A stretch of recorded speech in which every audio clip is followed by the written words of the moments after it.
Hey, what's going on, everybody? It's Wilhelm Scream, and welcome back to another day in Destiny 2 for some more Destiny 2 news and Lightfall Season of the Witch intel.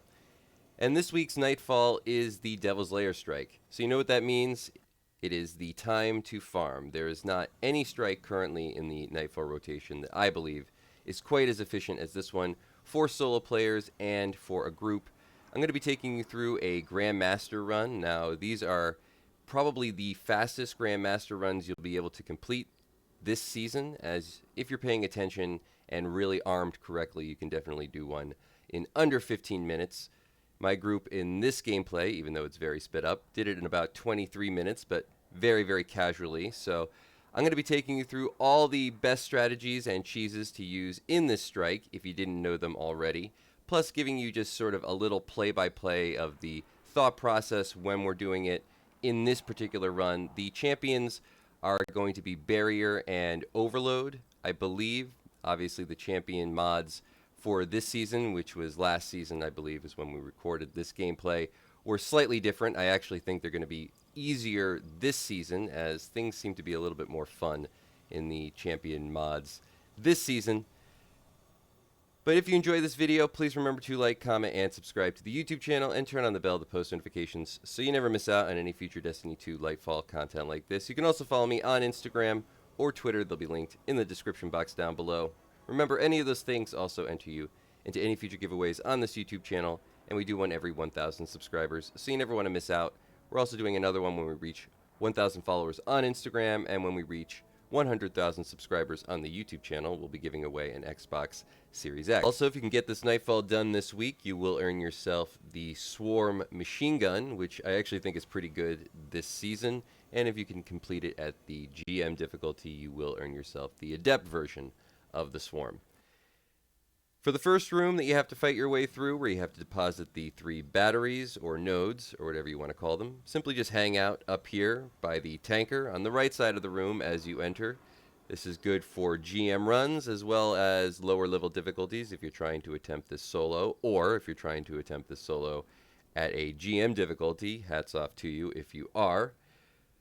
Pretty well known strategy, just still the go-to place to go. You can sometimes hang out back at the entrance of the room, maybe keeping one teammate up there, but I would just keep everybody over here and make sure you have some healing with you, or maybe a rally barricade like my buddy Sinister did.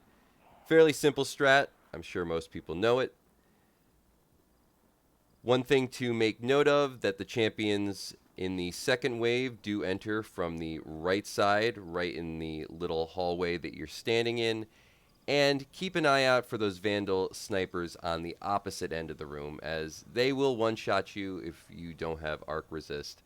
And you don't really see them that much because they pop in and out of cover very fast. And when you're standing up here doing damage to champions, which will typically be below you, you will most likely die to those snipers rather than the champions. So just keep that in mind. I usually try to take those snipers out as fast as possible, and then work on the champions, or at least try to do them in between waves of the champions. Heading into the next area where you're going to fight the tank and the Briggs. The tank isn't the biggest problem, the Briggs actually are. There's a lot of champions in that area as well, but the Briggs are really the ones that catch you out the most often. They're just odd to fight against. They take a lot more damage than a typical orange bar enemy, and they do damage in a very strange way, where you don't always think you're getting hit by one of their shots, and you actually do. However, the tank is still the first thing you're going to actually try to take out in this zone before working on any of the Briggs or the champions, because you actually can't kill the Briggs until you kill the tank. At least not in a way where you're going to minimize the amount of danger you're in. Now, I'm sure there's players out there who can do this in any order, take out the champions first, who knows.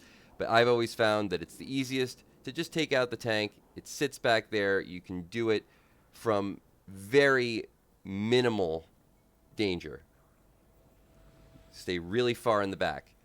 Throw a grenade like I just did. Did I make a mistake? Maybe I did, maybe I didn't, throwing the grenade up there. It actually ended up working out as those, let's call them lava balls that leaked down actually did quite a bit of damage to the tank. But once the tank is dead, the Brigs are actually really easy to kill, and then the champions are even easier. So that's the order that I've found works the best. If you don't find it that way, do it however you feel like doing it. I'm sure you don't have to take quite as many precautions as I did in this particular run. I would also say rocking Arc is going to give an advantage over I was using Solar in this run. Even though you get a Well of Radiance, it wasn't actually as functional as I hoped and really didn't do the damage output that I hoped. So that's another thing that I would change in doing it this week. Of course, the champion mods, as I said before, are also different, and I think they're going to be quite a bit easier to utilize in this particular strike. Now, once we have the tank dead and those two Brigs dead, I actually like to work my way up to the right side into this hallway and just take out some of those little trash ads while my teammates work on the champions down in the middle.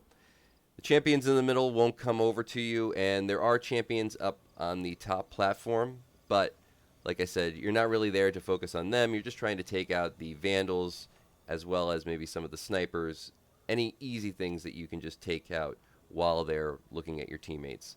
Then you can start working on the higher level enemies like the champions or any of the other yellow bars up in this area. But once that's dead, you can just kind of make your way easily up to the platform, maybe switching back and forth between the champions in the middle, the trash ads up on top.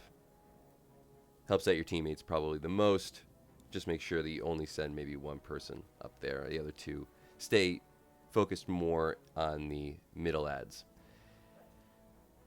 Now in the boss room, there is a very easy cheese spot in the room to the left as you enter, but then there's actually what I call the cheese within the cheese spot.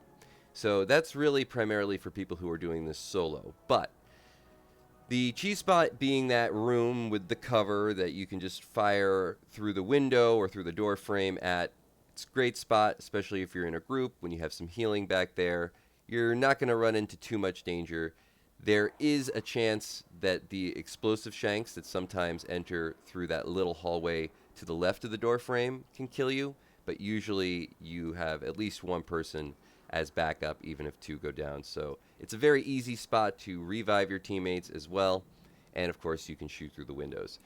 The only downside to this spot is that when you're running it solo, the ads from below can actually come up, and occasionally the explosive shanks can enter that room if you're not paying attention. There's just a lot more to focus on if you're running this as a solo player. However, and I don't believe I actually go there in this gameplay, so I will just queue up a little screenshot here. There is a little spot within that room where if you jump to it, all the ads will de-aggro. So what that means is as soon as you're in this spot, regardless if there is an enemy in the room with you, they will leave. That's any ad, even the explosive shanks. So this is that spot that I'm talking about. As you can see, it's in the right side of the room, opposite where the stairs are, right behind this little shelf and this little box. Even if there's an ad in the room with you, you are safe in this spot. It is just a weird area where once you're in there, ads just cannot see you anymore. They don't know exactly where you are, so they just leave the room. I've seen that work even with explosive shanks. But of course, in a group, you're probably not going to need to use it just because you're going to be helping your teammates for the most part. You're going to be shooting through the windows. You're going to have a lot more healing, so it's not going to really be that much of an issue. But that's going to be it for all the information in today's video. Hopefully you found something in this video helpful. Please remember to like, comment, and subscribe as I said before. If you've watched till this point in the video, you can leave a hashtag Nightfall or hashtag Devil's Lair or hashtag Lightfall in the comment section down below, or hashtag Season of the Witch. I always forget that one, for another entry into the next giveaway for this video. And once more, and as always, I am Wilhelm Scream. Good luck farming your swarms this week. And of course, we will see you next time.